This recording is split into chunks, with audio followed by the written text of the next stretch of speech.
Hello everyone, welcome to Neso school. हम पढ़ रहे हैं चैप्टर 4 पॉलिटिकल पार्टीज। पिछले लेक्चर में हमने स्टेट पार्टीज ऑफ इंडिया के बारे में समझा था और national parties and state parties के टॉपिक को कंप्लीट कर लिया था। अब हम आगे बढ़ेंगे हमारे अगले टॉपिक के तरफ, जहां पर हम उन चैलेंजेस के बारे में बात करेंगे, उन चुनौतियों के बारे में बात करेंगे जो पॉलिटिकल पार्टीज को फेस करनी पड़ती हैं। हमारे आज के लेक्चर का नाम है challenges to political parties part 1। तो देख लेते हैं इस लेक्चर के टॉपिक्स।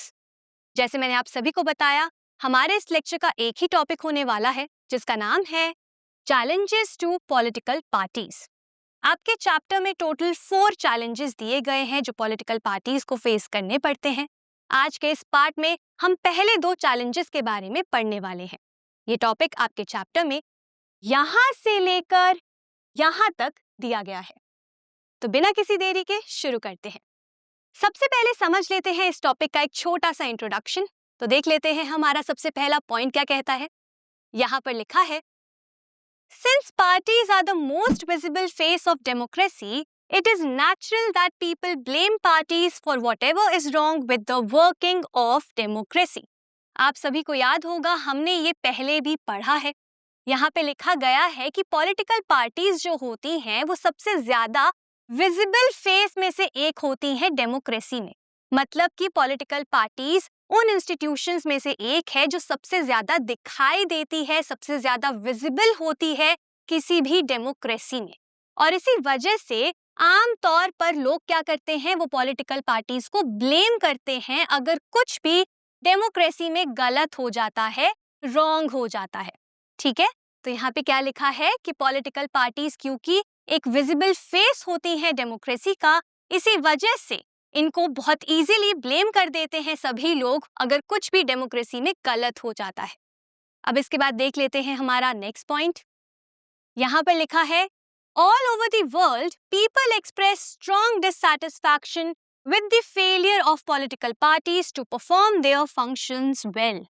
मतलब कि दुनिया भर में, यहाँ पे सिर्फ इंडिया की बात नहीं हो रही है, पूरे वर्ल्ड की बात हो रही है कि पूरी दुनिया में जहां जहां पर भी डेमोक्रेसी है, वहां पर जो लोग होते हैं, जो सिटीजन्स होते हैं, वो एक्सप्रेस करते हैं स्ट्रॉन्ग डिससैटिस्फैक्शन। स्ट्रॉन्ग डिससैटिस्फैक्शन का मतलब क्या है कि वो बहुत ज्यादा निराशा एक्सप्रेस करते हैं, नाराजगी एक्सप्रेस करते हैं पॉलिटिकल पार्टीज के तरफ। क्यों? क्योंकि पॉलिटिकल पार्टीज जो हैं वो अच्छे से अपने फंक्शंस परफॉर्म नहीं कर पाती हैं। ठीक है, वो फेल हो जाती हैं अपने फंक्शंस को अच्छे से परफॉर्म करने में। इसी वजह से लोग जो हैं वो डिससैटिस्फाइड होते हैं, निराश होते हैं, नाराज होते हैं और साथ ही साथ वो क्रिटिसाइज करते हैं, आलोचना करते हैं पॉलिटिकल पार्टीज की। आगे क्या लिखा है, Popular dissatisfaction and criticism has focused on 4 problem areas in the working of political parties। मतलब कि ये जो dissatisfaction है, जो popular dissatisfaction है, मतलब ज्यादातर लोग जो dissatisfied रहते हैं political parties से या criticize करते हैं political parties को उनकी functioning के लिए, ये सभी criticisms, ये सभी dissatisfactions जो है वो 4 major problem areas से ही related है। मतलब कि पॉलिटिकल पार्टीज जो काम करती हैं, वो जिस तरीके से वर्क करती हैं, उनकी वर्किंग में ऐसे 4 प्रॉब्लम एरियाज हैं जिनसे रिलेटेड ये क्रिटिसिजम्स और डिससैटिस्फैक्शंस लोगों में दिखाई देती हैं। और यही 4 प्रॉब्लम एरियाज जो हैं वो एक चैलेंज के तरह है पॉलिटिकल पार्टीज के लिए, क्योंकि बहुत जरूरी है कि political parties in problem areas पर वर्क करे, अपने चैलेंजेस को सॉल्व करने की कोशिश करे, क्योंकि तभी ये सभी पॉलिटिकल पार्टीज इफेक्टिव इंस्टीट्यूशंस का रोल निभा पाएंगी डेमोक्रेसी में। तो यहाँ पर जिन 4 प्रॉब्लम एरियाज की बात करी गई है, यही 4 प्रॉब्लम एरियाज 4 चैलेंजेस है पॉलिटिकल पार्टीज के लिए। तो अब इंट्रोडक्शन के बाद आगे बढ़ते हैं और हमारे पहले 2 चैलेंजेस के बारे में समझ लेते हैं। सबसे पहला चैलेंज है लैक ऑफ इंटरनल डेमोक्रेसी। ये सबसे पहला मेजर चैलेंज है जो पॉलिटिकल पार्टीज को फेस करना पड़ता है पूरी दुनिया में। ठीक है, इंटरनल डेमोक्रेसी का मतलब क्या है कि पॉलिटिकल पार्टीज के अंदर ही डेमोक्रेसी नहीं है। वो कैसे, ये समझ लेते हैं हमारे अगले पॉइंट से। यहाँ पर लिखा है, There is a tendency in political parties towards the concentration of power in one or few leaders at the top. मतलब कि पॉलिटिकल पार्टीज में ये टेंडेंसी होती है, पॉलिटिकल पार्टीज की ये प्रवृत्ति होती है कि ज्यादातर पॉलिटिकल पार्टीज के अंदर पावर जो है वो कंसंट्रेटेड हो जाती है, मतलब पावर जो है वो इकट्ठी हो जाती है किसके हाथ में? जो टॉप लीडर्स होते हैं उनके हाथ में। ठीक है, तो यहाँ पे क्या लिखा गया है कि पॉलिटिकल पार्टीज में ज्यादातर ये टेंडेंसी होती है कि पॉलिटिकल पार्टीज के अंदर पावर जो होती है, मैक्सिमम पावर्स जो होती हैं डिसीजंस लेने की, फैसले लेने की, वो सभी पावर्स कुछ लीडर्स के हाथ में आ जाती है जो कि सबसे टॉप में होते हैं। मतलब जो टॉप लीडर्स होते हैं उनके पास सबसे ज्यादा पावर्स आ जाती हैं। और ये सबसे पहला रीजन है जिसकी वजह से इंटरनल डेमोक्रेसी नहीं आ पाती है पॉलिटिकल पार्टीज के अंदर। क्यों? क्योंकि डेमोक्रेसी के अगेंस्ट है कंसंट्रेशन ऑफ पावर। डेमोक्रेसी में पावर को तो शेयर किया जाता है सबके साथ, लेकिन यहाँ पे क्या हो रहा है? पावर जो है वो एक ही के हाथ में जा रही है या फिर कुछ लोगों के हाथ में जा रही है। अब इसके बाद अगला पॉइंट क्या कहता है? Parties do not keep membership registers, do not hold organisational meetings and do not conduct internal elections regularly. यहाँ पे भी कुछ रीजंस दिए गए हैं जिसके वजह से हमने ये बोला है कि पार्टीज के अंदर डेमोक्रेसी नहीं होती है, बहुत ही कम होती है। पहला रीजन क्या था? Concentration of power. दूसरा रीजन क्या है? कि पॉलिटिकल पार्टीज जो हैं वो मेंबरशिप रजिस्टर्स को अच्छे से मेंटेन नहीं करती हैं। मेंबरशिप रजिस्टर्स का मतलब क्या है? कि पॉलिटिकल पार्टीज इस बात का ध्यान नहीं रखती है कि कौन से नए मेंबर्स उनके साथ जुड़ रहे हैं, कौन से मेंबर्स अच्छा काम कर रहे हैं, एक्टिवली काम कर रहे हैं, कौन से मेंबर्स एक्टिवली काम नहीं कर रहे हैं। तो वो ये जो मेंबरशिप रजिस्टर्स हैं इनको मेंटेन नहीं करती हैं, जिसकी वजह से उन्हें पता ही नहीं होता है कि कौन सा व्यक्ति अच्छा काम कर रहा है, कौन सा व्यक्ति एक अच्छा लीडर बन सकता है। इसके बाद क्या लिखा है? They don't hold organisational meetings. मतलब पॉलिटिकल पार्टीज जो हैं वो ऑर्गेनाइजेशनल मीटिंग्स को भी होल्ड नहीं करती हैं। ऑर्गेनाइजेशनल मीटिंग्स का मतलब क्या है? ऐसी मीटिंग्स जहां पर सभी पार्टी मेंबर्स इन्वॉल्व होते हैं, मतलब कि जहां पर इंपॉर्टेंट फैसले लिए जाते हैं पॉलिटिकल पार्टीज के लिए सब लोगों के साथ मिलकर। तो उस डिसीजन मेकिंग प्रोसेस में लोग हिस्सा ही नहीं ले पा रहे हैं क्योंकि इन मीटिंग्स को होल्ड ही नहीं करवाया जा रहा है, कंडक्ट ही नहीं करवाया जा रहा है। इसके बाद क्या लिखा है? Parties don't conduct internal elections regularly. मतलब पॉलिटिकल पार्टीज इंटरनल इलेक्शंस को भी रेगुलरली कंडक्ट नहीं करवाती हैं। इंटरनल इलेक्शंस का मतलब क्या हुआ? जैसे कि हमारे देश में चुनाव होते हैं, इलेक्शंस होते हैं जहां पर हम अपने लीडर्स को, रिप्रेजेंटेटिव्स को चुनते हैं, उसी तरीके से पॉलिटिकल पार्टीज के अंदर भी इलेक्शंस होते हैं जहां पर हम पार्टी के प्रेसिडेंट को या फिर स्टेट प्रेसिडेंट्स को, सेक्रेटरी को चुनते हैं। तो कई पॉलिटिकल पार्टीज में क्या होता है, वहां पर इलेक्शंस को, इंटरनल इलेक्शंस को कंडक्ट ही नहीं करवाया जाता है रेगुलरली, जिसके वजह से क्या होता है? जो टॉप लीडर्स होते हैं, जो लीडरशिप होती है, जो बड़े बड़े पोजीशन में लीडर्स होते हैं, वो फैसला लेते हैं कि कौन प्रेसिडेंट बनेगा, कौन स्टेट प्रेसिडेंट बनेगा, जिसके वजह से डिसीजन मेकिंग प्रोसेस में बाकी के मेंबर्स इन्वॉल्व ही नहीं हो पाते हैं, सबकी सहमति ही नहीं आ पाती है, क्योंकि सारे डिसीजंस कौन ले लेते हैं? जो टॉप के लीडर्स होते हैं, क्योंकि ना तो मीटिंग्स यहाँ पे कंडक्ट होती है ना ही इलेक्शंस। और इसी वजह से लैक ऑफ इंटरनल डेमोक्रेसी को देखा जा सकता है पॉलिटिकल पार्टीज के अंदर, जो कि एक मेजर चैलेंज है पॉलिटिकल पार्टीज के लिए, क्योंकि यही रीजंस पॉलिटिकल पार्टीज को इनइफेक्टिव बना देते हैं। अब हमारा नेक्स्ट पॉइंट क्या कहता है? Ordinary members of the party don't get sufficient information on what happens inside the party. अब क्योंकि ऑर्गेनाइजेशनल मीटिंग्स को होल्ड नहीं करवाया जाता है सही तरीके से और सभी मेजर डिसीजंस जो हैं वो टॉप के लीडर्स आपस में ले लेते हैं, उसके वजह से जो ऑर्डिनरी मेंबर्स होते हैं, जो आम मेंबर्स होते हैं, पार्टी वर्कर्स होते हैं, उनके पास सफिशिएंट इंफॉर्मेशन ही नहीं आ पाती है। उनके पास इनफ इंफॉर्मेशन होती ही नहीं है इस बात की कि उनकी पार्टी के अंदर क्या चल रहा है, किन डिसीजंस को लिया जा रहा है, कैसे डिसीजंस को लिया जा रहा है। उनको सबसे बाद में पता चलता है इन सब बातों के बारे में जब फैसले ले लिए जाते हैं। तो यहाँ पे जो ऑर्डिनरी मेंबर्स होते हैं उनके पास सफिशिएंट इंफॉर्मेशन भी नहीं आ पाती है, क्योंकि प्रॉपरली कुछ भी मेंटेन नहीं किया जाता है और मीटिंग्स को भी अच्छे से कंडक्ट नहीं कराया जाता है। अब इसके बाद नेक्स्ट पॉइंट क्या कहता है? they don't have the means or the connections needed to influence the decisions. अब यहाँ पे ये जो ऑर्डिनरी मेंबर्स होते हैं, इनके पास कोई भी जरिया नहीं होता है, कोई भी ऐसे मीन्स नहीं होते हैं, इनके पास कोई भी ऐसे कनेक्शंस नहीं होते हैं जो कि जरूरी होते हैं डिसीजंस को इन्फ्लुएंस करने के लिए, प्रभावित करने के लिए।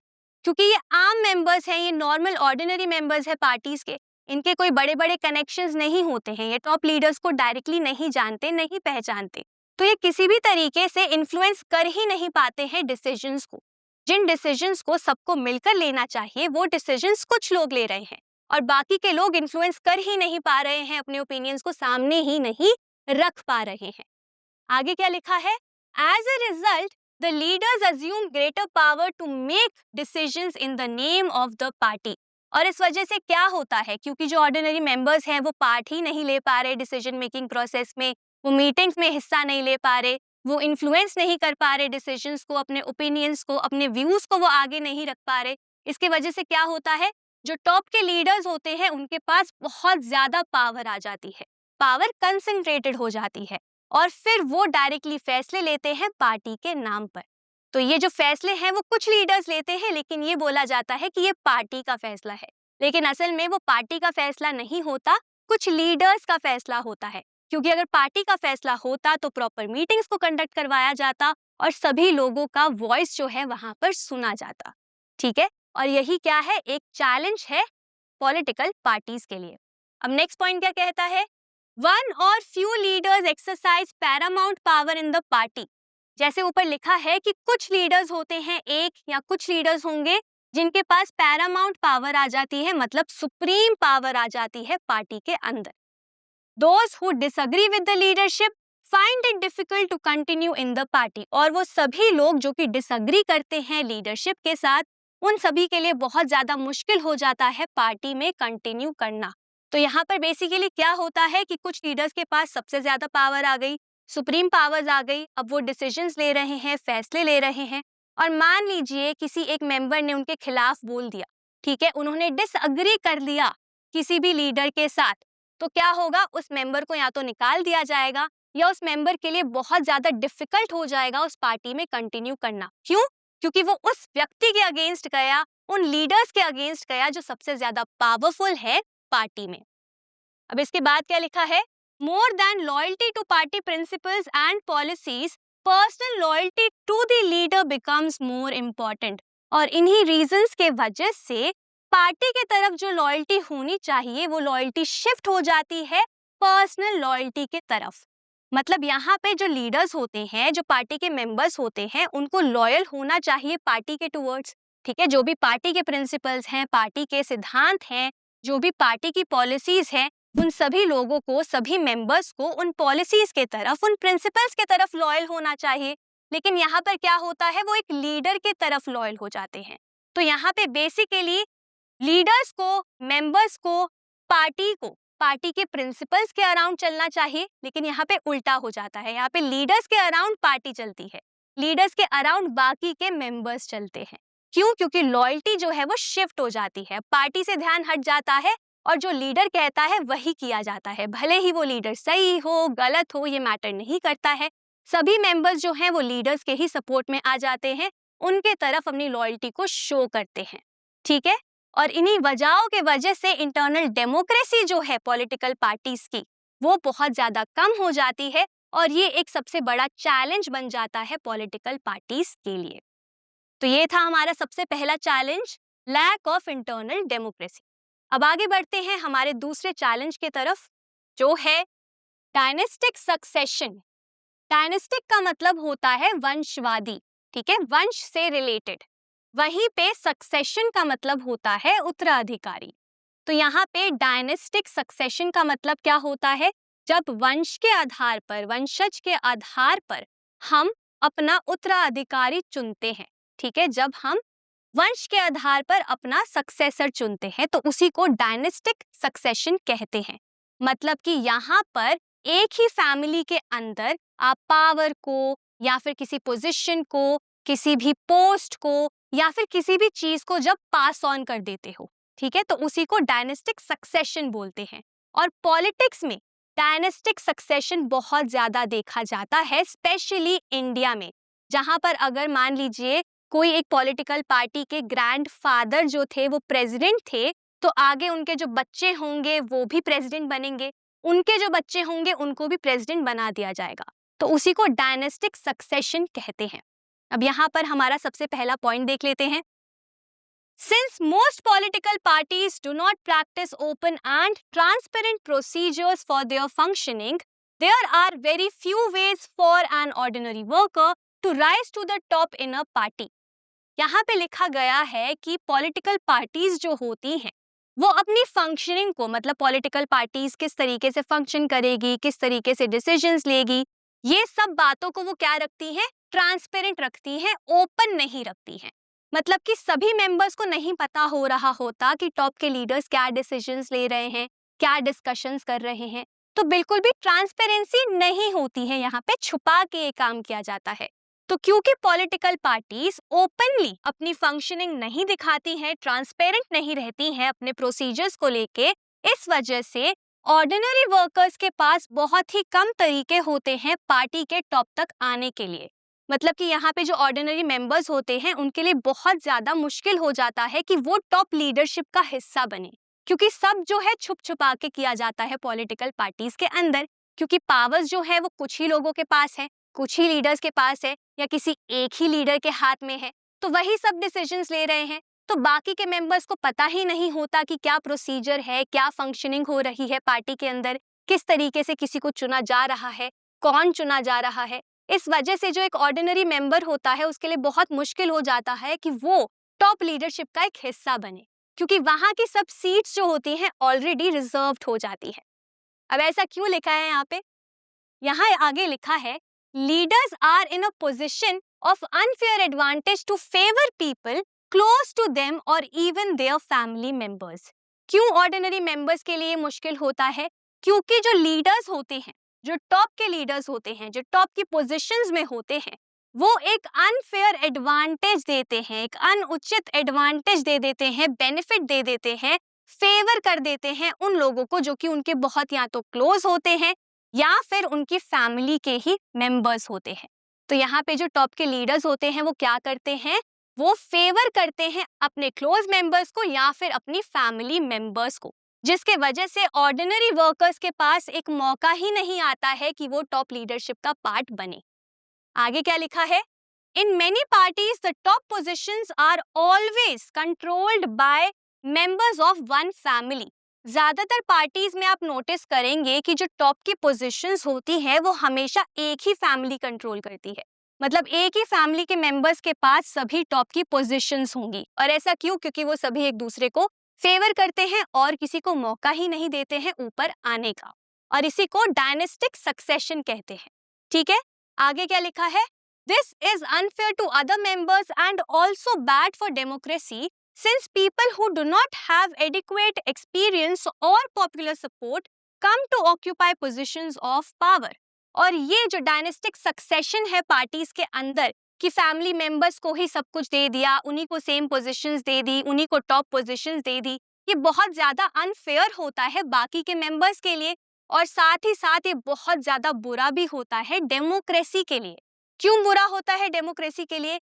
क्योंकि यहाँ पर हम पावर और पोजीशन उन लोगों के हाथ में दे देते हैं जो कि उतने डिजर्विंग नहीं होते हैं, जिनको उतना ज्यादा एक्सपीरियंस नहीं होता है, एडिक्वेट इनफ एक्सपीरियंस नहीं होता है, या फिर उनके पास पॉपुलर सपोर्ट नहीं होता है। मतलब ज्यादातर लोग उनको सपोर्ट नहीं करते हैं, सिटीजन्स उनको सपोर्ट नहीं करते हैं, या फिर उनके पास इतना एक्सपीरियंस ही नहीं होता है इस फील्ड में कि वो डिजर्विंग कैंडिडेट बने।